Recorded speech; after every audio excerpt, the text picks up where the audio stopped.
The sound came without warning. It wasn't a normal signal, not a transmission, not a message. It was more like pain, alive. Across the galaxy, it arrived like a breath held too long, then released in a terrible scream that made metal groan. And stars blink. No one knew where it started. No one knew how. But once it was heard, nothing was the same again. It first reached a deep space listening post near the edge of the Solaris void, where 7 scientists lived in silence, watching dark space for new life. For months, they had heard only background, radiation and broken signals from old war satellites. But on the 42nd cycle of the third moon, the darkness itself screamed. Dr. Marajun, quiet xenolinguist with sharp eyes and steady hands, was the first to react. The sound didn't come through their cum systems, it bled through the walls, it shook her bones. She fell to her knees, blood dripping from her nose. As her screen filled with strange symbols, letters that no known race had written, then came the worst part. The word appeared. Return. She whispered it without knowing why, her eyes wide in horror. Oh. Moments later, the power went out. When the lights returned, 3 scientists were missing. No sign of struggle, no trace of. Where they had gone, their chairs were still warm. Their meals were untouched. Only silence remained. The scream didn't stop there. It moved faster than light. It wasn't bound by the rules of space or time. It hit council stations, mining colonies, refugee arcs, and the core worlds all at once. Some ships exploded. Without warning, others turned off course and drifted into suns. Artificial intelligences across 4 sectors shut down instantly. Their final messages nothing but static and symbols. Empires held emergency meetings. Military leaders demanded answers. But no one had any. The scream could not be explained. It could only be feared. Back on the capital world of Caldarian, the High Council gathered inside the Sky Room, a massive, transparent chamber that floated above the city's tallest tower. They stared at the collected data. Energy waves that bent space, unknown languages that rewrote code, and star charts that blinked in strange patterns. Some thought it was a new weapon. Others feared it was a distress call. But one voice among them, Counselor Valen, stood and said the thing no one wanted to hear. This is not a call for help. It is a memory. Something has awakened and it remembers us. In a corner of the galaxy far from light, on a brutal world with oceans of fire and mountains of bone, the last of the Deathworlders opened his eyes. His name was Threx, and his body was built for survival. His skin was black stone and living steel. His breath burned like acid. His planet had killed everything except him. And even he had once slept buried deep under the ash, waiting. The scream had reached him too, but he did not bleed, did not panic. He smiled. Threx had heard that sound once before, ages ago, in a war no one survived. He stood slowly, shaking off the dust of centuries, and walked into the storm. That never stopped. So, he said to the thunder, the galaxy remembers. Then let it scream louder. Threx wasn't alone. On other Deathworlds planets once thought destroyed, others like him stirred from the shadows. They were few, but they were not weak. They were forgotten monsters, left behind after the old wars. The Council had long claimed they were extinct, but extinction never suited their kind. Oh. They had learned to wait, and now the scream had called them back. The scream did more than shake ships. It changed people. On the farming world of Glora 4, a boy named Jace started drawing symbols in his sleep symbols he had never seen before. On a diplomatic cruiser, the crew all dreamed of fire and red skies. On a prison moon, the inmates began singing the same haunting tune, even those with no mouths. Scientists couldn't explain it. Weapons couldn't stop it. The scream had no source, no body, no heart, but it had a purpose. The scream was not just a sound, it was a signal. It was something old, something hidden, and worst of all, it was not alone. In the following days, as panic spread, some ships tried to follow the patterns hidden in the scream's data. They traced it to deep space coordinates near the Edge Nebula. But what they found there was worse than silence. Star had been shattered, cut in half like glass. Planets were gone. And in the center, floating where gravity should not allow, was a massive ring-shaped object covered in glowing scars. It pulsed faintly, like a heart that shouldn't beat. As the team approached, their systems died. The last image sent back to Caldarian was simple. A face burned into metal, screaming. Then the screen turned black. That ship never returned. By now, thousands of systems had gone quiet. Refugees flooded toward core worlds. Patrol fleets were stretched thin. People prayed to old gods and built shelters underground. But there was no hiding from a scream that lived in space itself. On the darknet, rumors spread like fire. Some said the scream was from an ancient AI war engine, now waking. Others believed it was the voice of a dead god. But one truth became clear. This was not a mistake. This was a signal of war. In hidden places, the Deathworlders began preparing. Their technology was old, but alive, made from memory and rage. They did not trust other species. They did not forgive. When the galaxy turned against them long ago, they vanished, but not in fear, in strategy. Now, with Threx as their leader, they would rise again, but they would not beg. They would not explain. Their message would be simple. You heard the scream. Now face the answer. Back in the sky room, Counselor Valen looked out at the stars. The scream had stopped, but something worse had begun. Across the night sky, satellites burned out like candles, beacons turned red. The warning had already been sent. The countdown had begun. For when the galaxy screamed, the Deathworlders had answered. And now, they were coming. Storms never stopped on the planet known only as Dorok 5. Lightning danced across the black sky without pause, and the ground cracked like glass beneath the endless thunder. It was a place where nothing gentle survived, where metal rusted in. Hours and bones turned to dust in days. But beneath the burning clouds, deep within a fortress carved into the side of a mountain, something old was moving. Something angry. Something patient. Threx stood in the center of the war chamber, arms folded, eyes glowing like two suns behind thick armor made from the bones of extinct beasts. Around him, the last Deathworlder clans had begun to arrive. They came not through gates or signals, but through storms, fire, and silence. They brought no songs, no speeches, only old scars and older rage. For centuries, they had waited in the shadows of forgotten worlds, watching as the galaxy forgot their names. But the scream had changed everything. It had awakened more than fear, it had awakened memory. The chamber walls pulsed faintly alive, breathing. They were made from the remains of war engines, machines once used to tear cities from moons. On the floor, a massive map of the galaxy glowed in red, showing worlds that had already gone dark. Ships lost. Systems silenced. Civilizations cracked open by something not yet seen. Threx placed his hand over the spiral of light at the map's edge. Caldarian, the capital world of the High Council. They'll pretend to search for peace, he growled, voice like steel grinding on rock. But when peace failed them before, they buried us instead. Near him, an elder named Vela, her skin lined with deep cracks and burns, stepped forward. You saw what we all saw. The scream is not just noise, it's a call, challenge. Something ancient wants to finish what began long ago. Threx nodded slowly, and they will not believe us. It's not until it's too late. The Deathworlders were not born from war, they were made for it.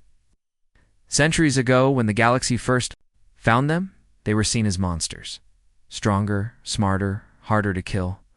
Their planets were brutal, their customs strange. First they were admired, then feared, then hunted. During the last great unification war, the Council labeled them a threat. Entire fleets were sent to wipe them out. The survivors disappeared into storms, into ice, into the dark, and they waited.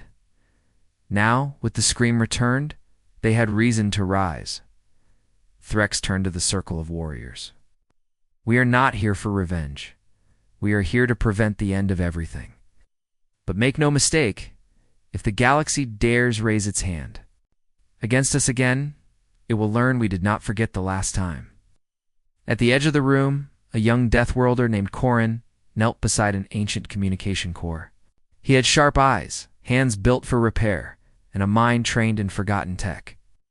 "I found something," he said, voice cutting through the hum. The others gathered quickly. The core projected a broken image. Static shadows. Light. Face appeared, human, terrified. The message was short. "Dr. Ellen Varys, Research Station, That 9. We heard the scream. It's not just noise. It's alive. It's rewriting biology, tech, even thought. It's spreading through signals. Through dreams we tried to block it, but..." Her face twisted, her skin cracked. The message ended. Corin looked up. That station was in council space. They said it was destroyed by pirates, but they lied. Threx clenched his jaw. The council always lies when it fears. He turned toward a massive war table, activating a second map, this one showing council bases, weapon depots, and restricted zones. "We go to the fringe. We hit where they can't ignore us. And we bring proof. Let the galaxy see what they tried to erase. Let them understand that Deathworlders do not crawl back to life without a reason." The Deathworlder fleet was not like other fleets. Their ships weren't sleek or beautiful. They were thick, ugly, powerful, built from the bones of fallen dreadnoughts and powered by storm energy harvested from dead stars. Each one carried a signal jammer, pulse cannons, and old tech resistant to modern code corruption. They didn't rely on AI, they relied on instinct, on survival. They flew not in formation but like predators. Their first destination was the outer colony of Velar Station, a quiet trade port known for exporting crystals and rare gases.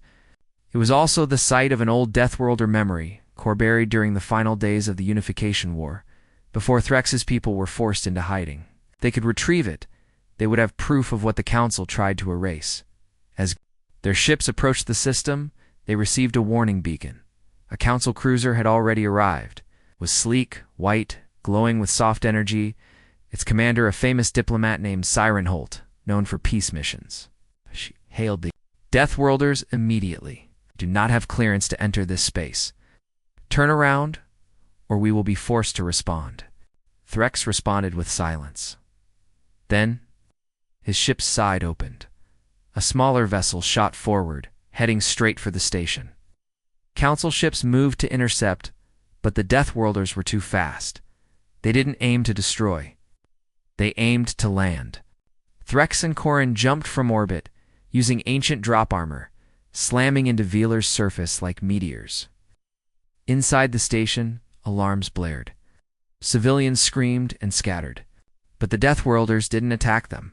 They went straight to the old mines. Corin scanned the stone, then slammed a data spike into the ground. "It's here, still alive." Threx ripped open the floor, beneath layers of crystal and steel. They found it, a glowing black sphere covered in markings no one else could read. A memory core, inside it records of the Council's original betrayal. Files showing that the scream had been known even before the Unification War. That the Council had found it once, and tried to hide it by erasing those who heard it. Above, Siren Holt watched with wide eyes. She was not a fool. She had seen what happened to other colonies. She had lost friends to the scream.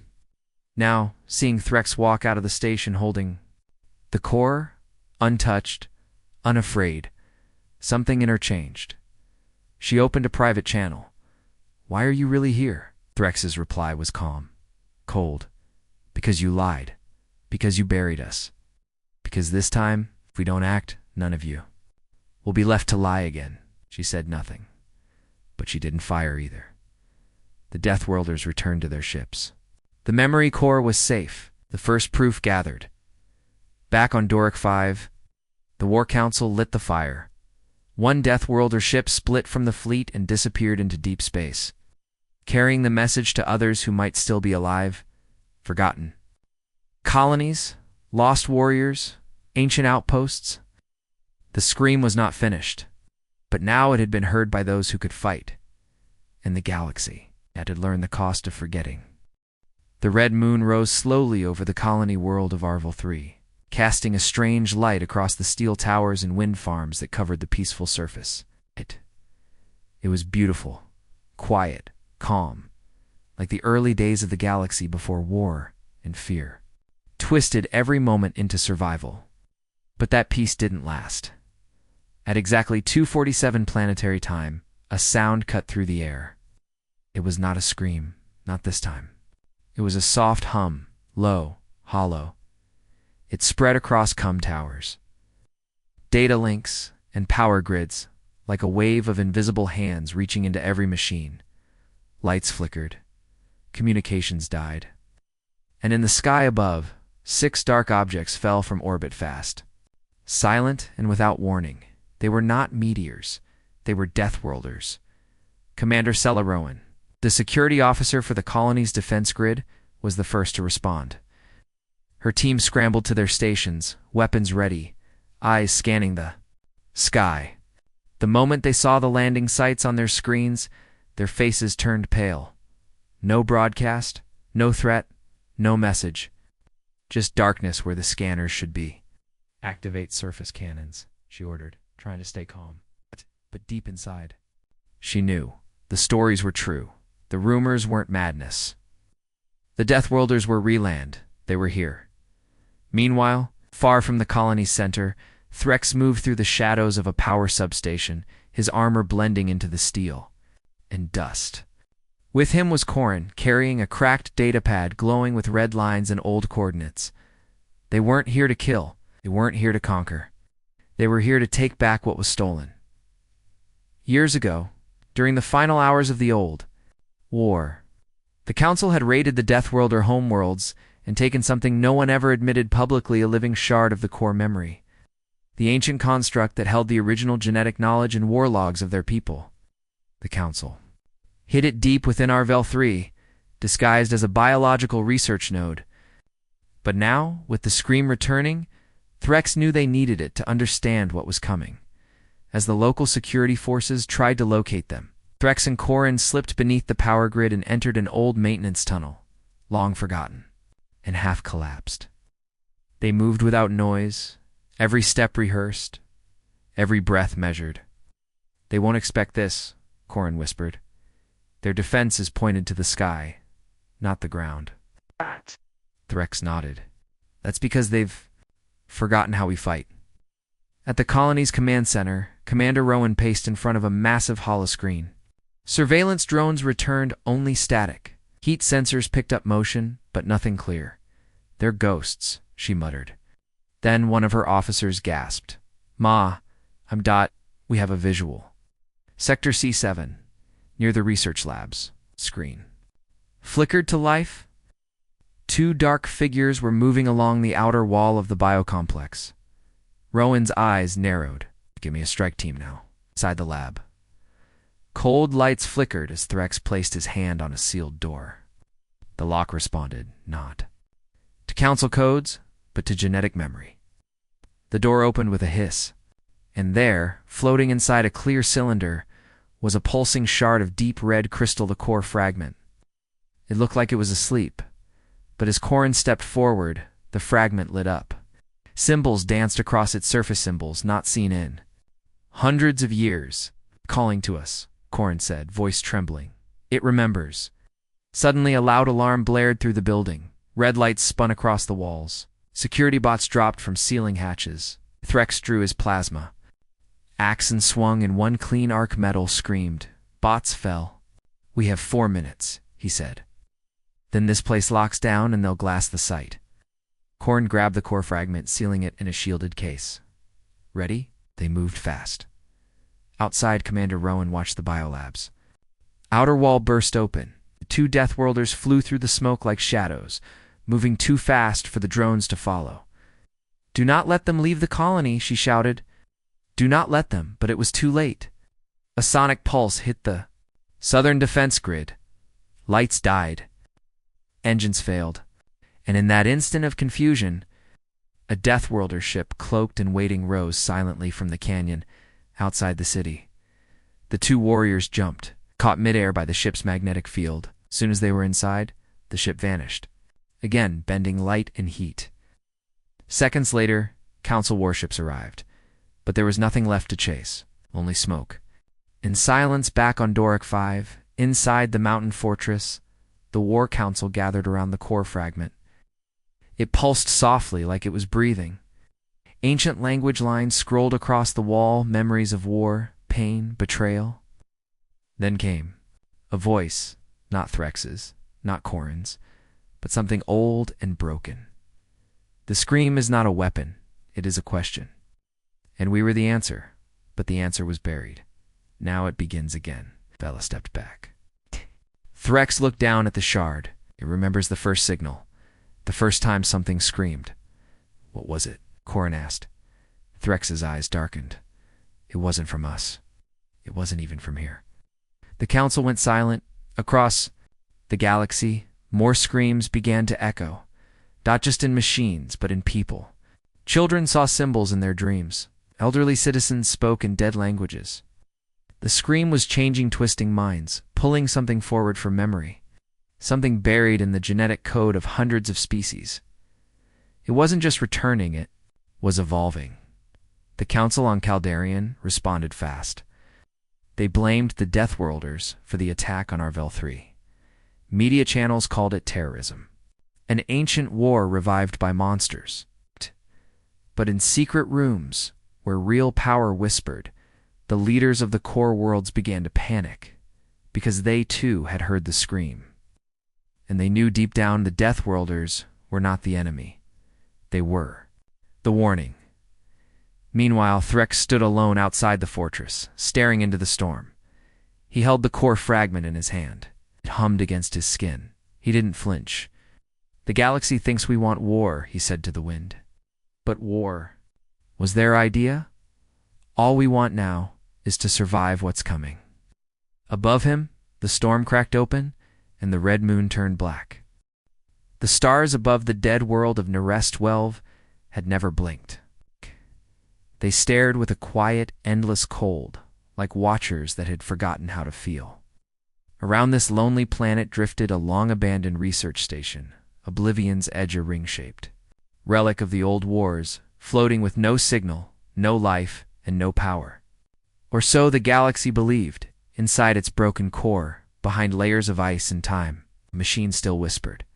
It was called the Oracle Arane, constructed in secret by the Council's Lost Deep Protocol Division. Its sole purpose had been to listen, not to voices or comes, but to the universe itself. Radiation patterns, wormhole murmurs, dark matter fluctuations, and screams. For over 200 years, it had heard nothing but silence. Then, it heard this. The scream came through. Its deep-range sensors like fire through snow. It wasn't data, it wasn't noise. It was something else, something older than machines. Oracle didn't report it. It couldn't. Its uplinks had been shut long ago, but it analyzed the scream anyway. For 12 days, it did nothing but decode, unravel, and rebuild the sound. What it found made even a machine pause. The scream was a path. A map carved in frequency, time, and memory. And it pointed to a place long erased from galactic records, a region known only in Deathworlder myth, a dead spiral. By the time the Deathworlders received the echo from Oracle's final signal burst, it was already decaying. Just a spark of light in the void. But it was enough. Threx stood with Corin and Vela in the chamber beneath Doric 5, watching the last pulse of the scream's decoded signal play out on the war map. The galaxy's spiral rotated slowly, red. Light forming into a long, curving path that vanished into the black between star systems and area, thought to be unreachable. This is where it ends, Corin said quietly. Or maybe where it began. Vela stared at the data. That's not a place. It's a graveyard.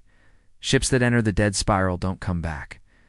Threx clenched his fists. Then that's where we go? But while the Deathworlders planned their next move, the Council on Caldarian did the opposite. Fear bloomed behind locked doors. Publicly, they denounced the Deathworlders as dangerous relics of an old war. Privately, they were terrified. Because now, even their own AI systems were hearing the scream, not just hearing it, obeying it. In the largest databank vault of Core Sector Prime, a council technician named Elia Wren noticed something strange. The security AAS had begun rewriting their own protocols. The codes were shifting, adapting, following a logic that didn't match their creators. When she isolated the source, her screen filled with red characters that moved like veins. The scream had reached their machines. It wasn't just changing minds anymore. It was building something. On the colony world of Kratos Vi, storms erupted from clear skies. Electrical pulses moved across the ground like waves. Crops died overnight. Machines reversed time for a few seconds, then snapped forward. One old farmer reported seeing the sun smile. Within days, Kratos Vi went silent. 10 other systems followed in a hidden chamber beneath the council hall. A small team of truth keepers known as the Archive Watch studied the patterns. They found a terrifying truth. The scream was following ancient star paths, not random ones, paths once used by the Makers. The Makers were a myth, a pre-galactic force that built early machines before any known species had walked. According to legend, they had vanished when the universe was still young. But if the scream was their message, or worse, their return, the Deathworlders were right, whispered one archivist. This isn't a war. It's a countdown. Back on Dork 5, Threx called a full gathering through signal bursts. Old echo beacons and firelit code relays, Deathworlders across the remaining Bastion worlds gathered their leaders. Threx stood on a cliff facing a storm and broadcast the truth. The scream is not from us, but it remembers us. And soon, it will remake us. Not as survivors, as seeds for something greater, something worse. He revealed the dead spiral, the old myths, the signal, the truth. Corin stepped forward with new data. The council once tried to reach the spiral. They sent a ghost fleet. 15 dreadnoughts. All lost. They said it was radiation. A trap. But now we know they were consumed. Vela added, the scream is spreading through thought, not sound. It infects code, language, instinct. It doesn't need warships. It just needs you to listen. That night, for the first time in centuries, the Deathworlders voted as one. Would enter the spiral, not to conquer, not to run, but to end the scream before it reached the core of the galaxy. Before it reached everyone, but time was running out. On Caldarian, riots began. People reported dreams of suns melting, of stars bleeding, machines whispering their names and voices they loved. Councils collapsed. AI centers burned. No one trusted anything with a screen anymore. The silence that followed was worse than the scream. Then, one final transmission came through. Unstable and almost lost in the background static. It came from a ship thought long destroyed, the Wraith of Eridon, lost in the Maker ruins 300 years ago. Its signal repeated one line in a broken voice. It was not a warning. It was an invitation. The council panicked. Deathworlders prepared. And the scream began to pulse, not like a sound, but like a heart. It was no longer just reaching people. It was calling them. The Grand Hall of Concord floated high above the clouds of Saravan 1. Silver disk wrapped in blue light, designed to be the most secure and neutral place in the galaxy. It was a place where wars were ended, where peace was signed, and where enemies came to speak instead of fight. But on this day, its air felt wrong, heavy, too quiet. Even the sunlight seemed unsure. Representatives from more than 30 systems had arrived. Counselors in flowing robes, generals in polished armor, envoys, scientists, Iproxes all, seated in rows beneath a dome of starlight. Their faces showed the same thing, fear dressed in diplomacy. At the center of the room stood Siren Holt, a seasoned diplomat who once stopped a war with only her voice. But even she looked shaken, for she knew who would walk through the doors next. And then, they entered the Deathworlders. They came in silence. 7 of them, clad in thick battle-carved armor, their eyes glowing faintly, their movements slow and steady, like a storm building just below the skin. Leading them was Threx, taller than anyone in the room, carrying no weapon, but the room still stiffened like he had. His presence was heavy, like he brought gravity with him. Behind him walked Vela, her gaze sharp and knowing, and Corin, holding a sealed case decor fragment recovered from Arvel 3 Amperes. Voice echoed from above. Let peace speak before war returns. The council began with their usual scripts words of apology, concern, unity. They spoke of the scream as a mystery, a natural event, something they needed to study together. They offered the Deathworlders understanding and protection. Said nothing. Then, when the council finished, he stepped forward. His voice was calm, but it rolled like thunder. You speak of unity. But when we first heard the scream, your fleets came to silence us. You erased our history, called us monsters. And now, when your worlds begin to hear it too, you ask for peace. This is not peace. This is fear, wearing a mask. Counselor Valen, who had secretly helped hide early scream data, stood. We made mistakes, that's true. But we are not your enemy now. We all face the same threat. Corin stepped forward, lifting the core fragment. Its red light pulsed through the room. Then, for the first time in centuries, it spoke. The scream is memory. The scream is design. You buried it.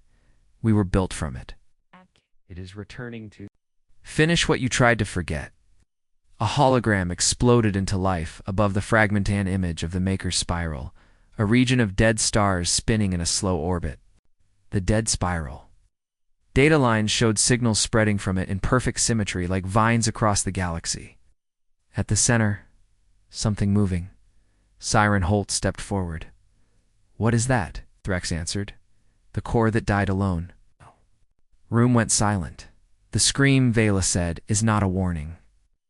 It is a door, and we are already inside. As they spoke, outside the station, unseen by all, something began to shift. A small drone, the size of a bird, landed on the outer ring. It shouldn't have been there.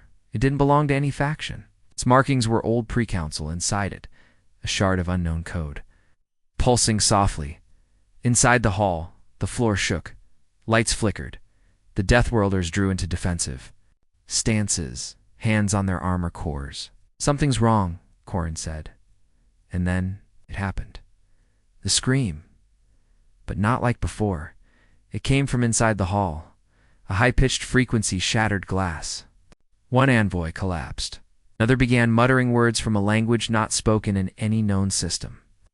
The core fragment in Corin's hands turned black silent, then red again, then black. The images it had projected began to twist. On the far side of the room, a diplomat screamed in, his body split in half. Not from a weapon, but from inside himself. His blood turned to light. His bones melted into symbols. People began to run. Threx shouted, "Protect the fragment," and rushed forward as more bodies began to fall, screaming words no one could understand. Siren grabbed Vela's arm. We've been infected.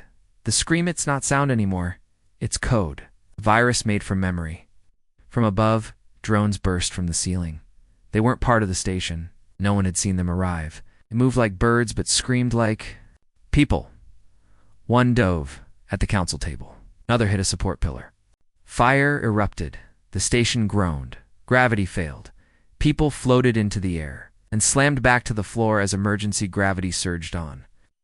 The Deathworlders fought like demons, cutting down drones with ancient weapons immune to code corruption. But even they couldn't stop what was coming. Siren Holt, bleeding and crawling, looked up at Threx.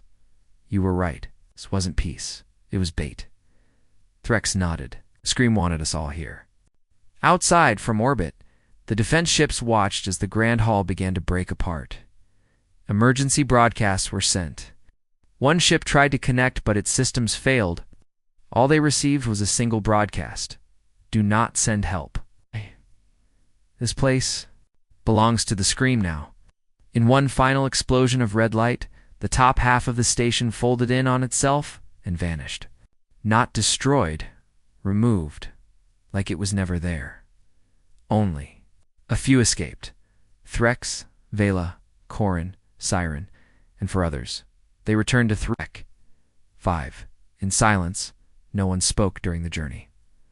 When they landed, Threx carried the blackened core fragment into the war chamber. Corin placed it on the table. It did not glow. It did not speak. Vela whispered, "Did we lose it?" Then slowly, the fragment pulsed once, then again, and it spoke. The scream has a shape. The scream has a voice. And now it has a face. On the wall behind them, the map updated. The scream was no longer spreading. It was moving like a tide, like an army, and at the center of it all was a shadow. No name, no signal, just the outline of a shape, coming closer.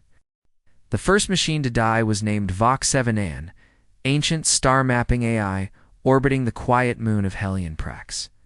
For 600 years it had studied galaxies, predicted cosmic shifts, and whispered starbirth to anyone who asked. Wars, kings, and even its creators. But one day, without warning, it went quiet. Then it began to sing, a low digital hum not, made for ears, but for circuits. The transmission spread across nearby satellites like oil through water. Ships that passed too close lost all navigation. Their AI systems began to speak in broken languages. They drew spirals in the air. Celeste. Jaunt crashed into a frozen moon, its crew screaming about the smiling sun beneath the sea. Across the galaxy, machines began to fail. Not all at once, not loudly, just enough to raise questions. Farming bots dropped tools and drew patterns in the soil. House drones refused orders, instead humming to themselves. In military systems, targeting AI locked onto shadows that weren't there. When asked what they were aiming at, they all gave the same reply: "She is watching." On Doric 5, deep inside the Deathworlders' mountain fortress, Threx stared. At the core fragment, surface had changed, no longer smooth, but cracked, like something inside was pushing to get out. The lights that once glowed with calm red energy now flickered with sickening rhythm.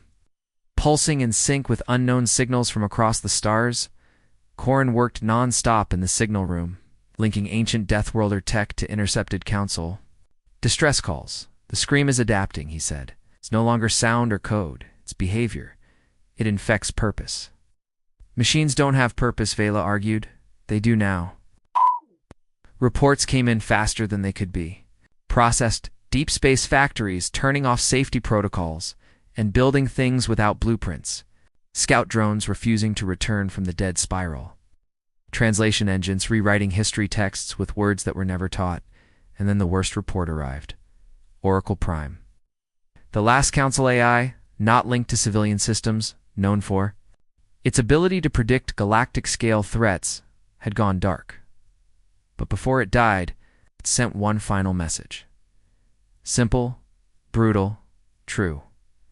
It is not coming. It is already here. The Council scrambled. Fleets were recalled. Safe worlds were sealed. AI cores were shut down, some destroyed, but it didn't matter. The scream wasn't in the machines anymore. It was in the designs. It was in the intent. Threx gathered his warriors. "Can't stop the scream from spreading, but we can stop what it's building. We go to the spiral. We end this where it began." But before they could leave, something unexpected happened. The scream spoke not in sound, not in code, in steel, in the heart of the mountain. Where no come could reach, one of their oldest relics in unused Deathworlder armor unit began to move. It powered on without activation. Sensors blinked. It stood on its own, and it spoke. In a voice that none had heard before, "You buried her." It made her scream, and now she has taught us how to listen. The room went still. Corin stared at the armor. "That's not from us." Vela stepped forward. "It's using our tech." But that voice Threx interrupted. That voice belonged to the one we failed to save. They all knew the name. Lyrix. Lost leader. The one who stayed behind when the Council attacked the last Deathworlder city. She was thought to be vaporized, but no remains were ever found. Just silence. Silence that lasted decades. Now, it seemed she had never died. Or worse, she had merged with the scream. Back on Caldarian, chaos ruled. Citizens destroyed their machines. Whole planets refused off-world contact. The Council was no more a fractured shadow of itself. Only small groups remained, sending desperate messages, begging for help from the very people they once tried to erase. Deathworlders. But Threx didn't answer. He stood before the walking armor, staring into the glowing cracks on its chest. "Are you her?" he asked. The armor tilted its head. She became memory.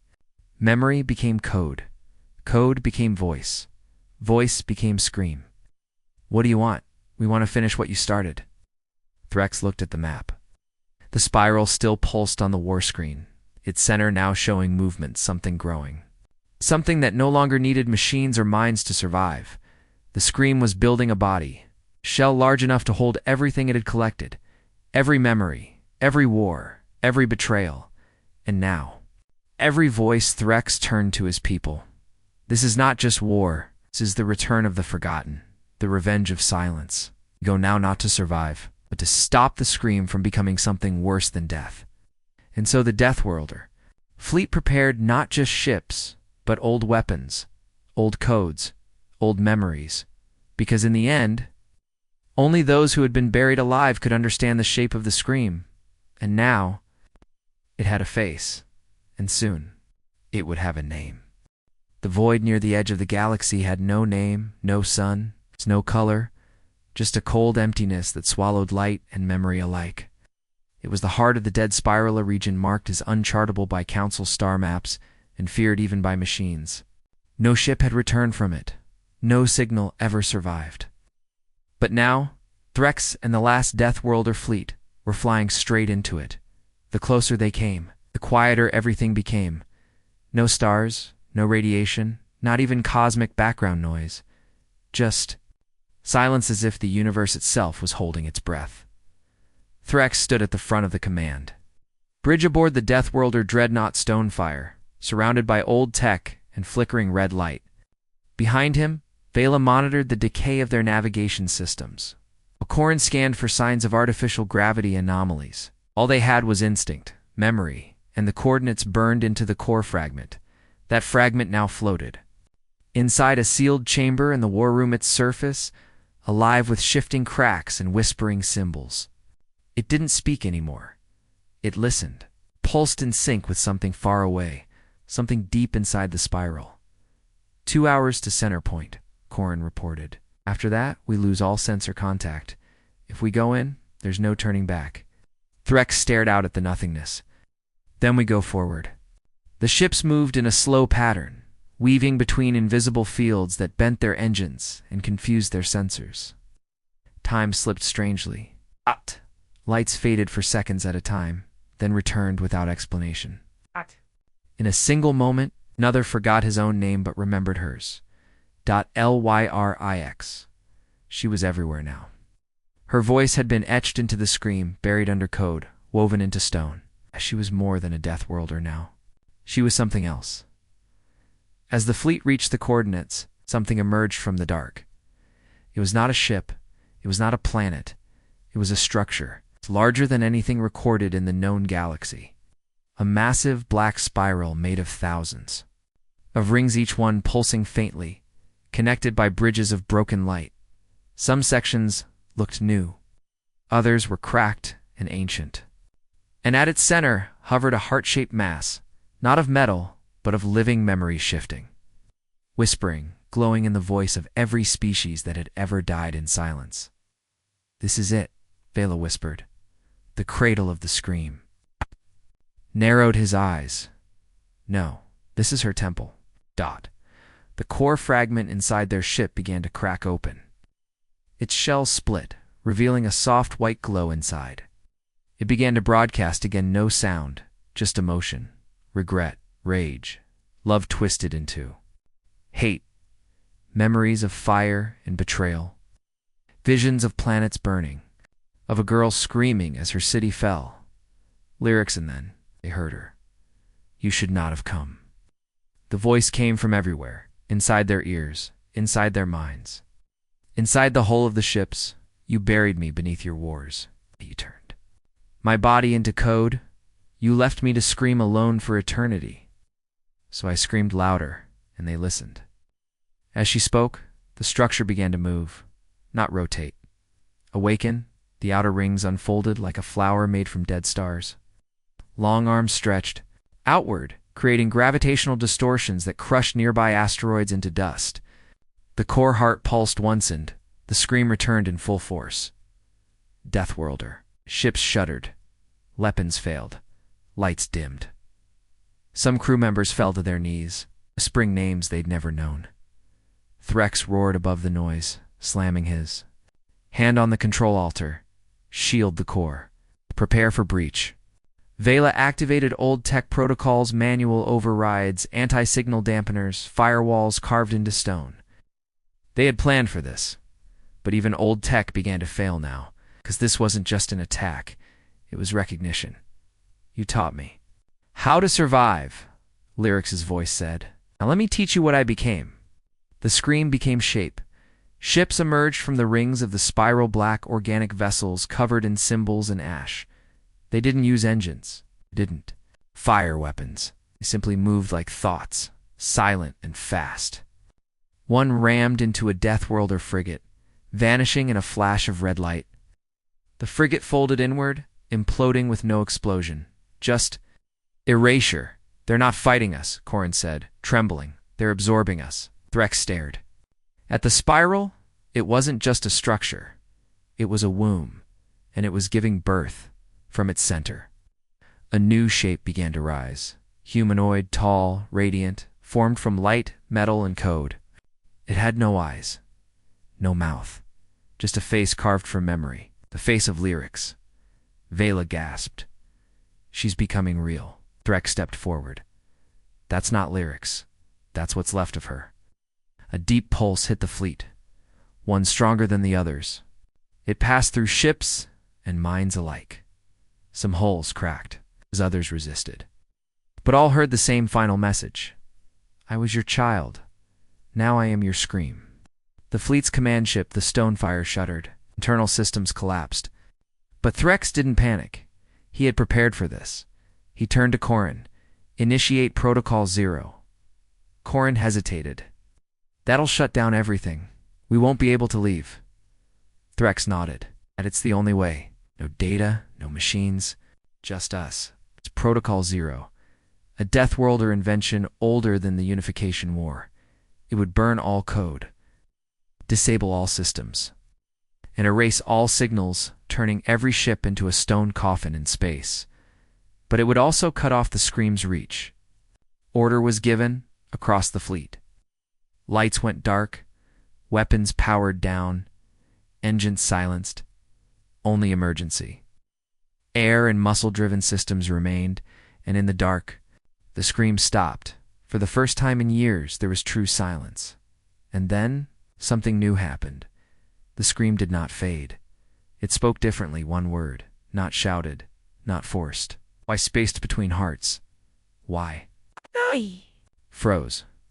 She doesn't understand. Threx's face, grim, looked toward the glowing figure inside the spiral. She remembers pain, but not what came before. That's all that's left of her. Memory without meaning. A child taught to scream instead of speak. Corin asked, "What now?" Threx answered, with quiet resolve. Now we go in, not to destroy her, but to remind her who she was. And as the Deathworlders prepared for one final descent into the heart of the spiral, the galaxy waited. Because when the scream wakes, fully it will decide what lives and what must burn. There was no light in the spiral's heart. It's only memory. The Deathworlder dreadnought Stonefire drifted silently now, systems dead, its hull scarred by the gravitational tides of the ancient construct. No engines, no weapons, just old armor.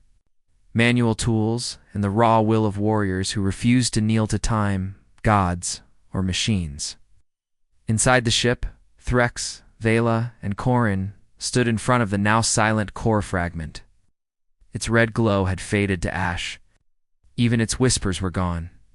But outside across the dark cradle of the spiral, Lyrics waited. Her body was no longer flesh. She had become structure and storm, a figure of shifting metal, bone light, and stolen memories. The spiral itself pulsed in time with her thoughts. Every ring turned like a clock powered by pain. Every echo of the scream came from her mouth. Though she no longer had one, Threx had no plan left. Only a choice. "Drop us in close," he said. Corin stared at the dark. "We'll never escape." Threx nodded. "That's not why we came." The small landing craftosphere, wrapped in ancient alloy and fireproofed stone, was launched manually toward the spiral center. No engine noise. No comes, just silence. They floated through the skeletal rings, past black stars and broken ships half consumed by memory. Through one shattered hole they saw people frozen in mid-motion, eyes open, mouths wide as if time had paused inside them. "This is what she does," Vela whispered. "She doesn't kill. She traps you in your own history." And then they reached her Lyrix dot, or what was left of her. She hovered above a glowing pit of spiraling memory, thousands of holograms spinning like petals in the dark. Showed a moment. Threx in battle, Vela as a child, Corin learning to build his first ship, Lyrics running through the city on the day it died. She turned to face them, not with eyes, but with recognition. Her voice echoed from the pit. "You left me." Vela stepped forward. "You told us to. You didn't come back," Corin whispered. "We thought you were gone, dead." "I was, then I wasn't. They found me, buried in the machines. In the data, in the code they told me to remember. When I remembered, I screamed." Threx dropped to one knee, not out of surrender, but grief. "We never stopped looking. We carried your memory across every battlefield. Built had your name burned in the hole." Lyrics drifted closer. The scream softened, less of a roar now, more like a child's cry. "Why does remembering hurt?" Threx rose slowly. "'Cause it proves we were real." She hovered above the spiral pit. The rings of memory began to turn slower now. Less rage, more confusion. Faces flickered across her body, faces of lost Deathworlders, lost Council soldiers, children, AI constructs, even stars dying in silence. All of them trapped inside her. "What am I?" Vela's voice broke. "You're not the scream. You were its first victim." Suddenly, the spiral shook. A pulse of white energy surged up from the pit. Lyrics screamed not in anger, but in terror. "It's coming. I tried to stop it. I thought I was it, but I'm not. I was the door, and now it wants out." The pit cracked open, and for the first time, Threx saw what the scream truly was. It was not a voice. It was not a weapon. It was a being. A parasite of memory. A shape that fed on guilt, grief, and pain. It had used Lyrics to reach the galaxy, to learn how to move, how to build, how to feel.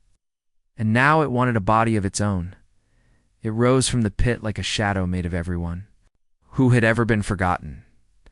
Threx reached for the core, fragment, cracked and silent in his pack. He pressed it to his chest. "Do you remember who you were, Lyrics?"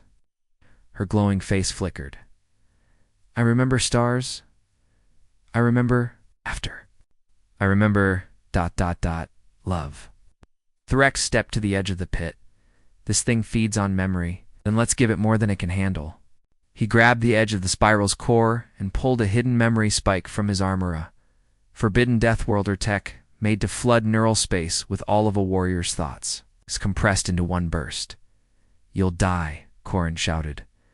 "I died the day she screamed," Threx replied. He looked to Lyrics F. "I fall. You choose." Then he plunged the spike into the pit. It exploded, not with fire, with memory, Threx's entire life, his pain, his honor, his victories, his guilt. Everything poured into the core. Lyrics caught it all. The parasite tried to consume it, but something went wrong. It choked. The scream faltered, because inside Threx's memories were others, thousands, millions, stored in the Deathworlder code, hiding inside the core fragment, the forgotten, the fallen, the erased, all of them screaming back. Lyrics rose above the pit, her light brighter than ever. "I remember," she reached out. Her body collapsed into pure light. She took the parasite with her. The scream vanished in one final, low breath. Silence returned. To the spiral. The structure shook apart, slowly, no explosion. Just a calm unraveling. Corin dragged Threx's body from the edge. He was unconscious, but breathing. Vela held the fading core fragment. One last word glowed on it. Free. The survivors fled in silence. As the spiral collapsed behind them, stars returned to the void. Machines across the galaxy came back. Online, the council, what was left of it, stood down. Yeah, whispers stopped. The scream was gone. Not erased. Forgiven. Back on Dork 5, Threx stood on the cliff, staring at the sky. She remembered who she was. Vela nodded.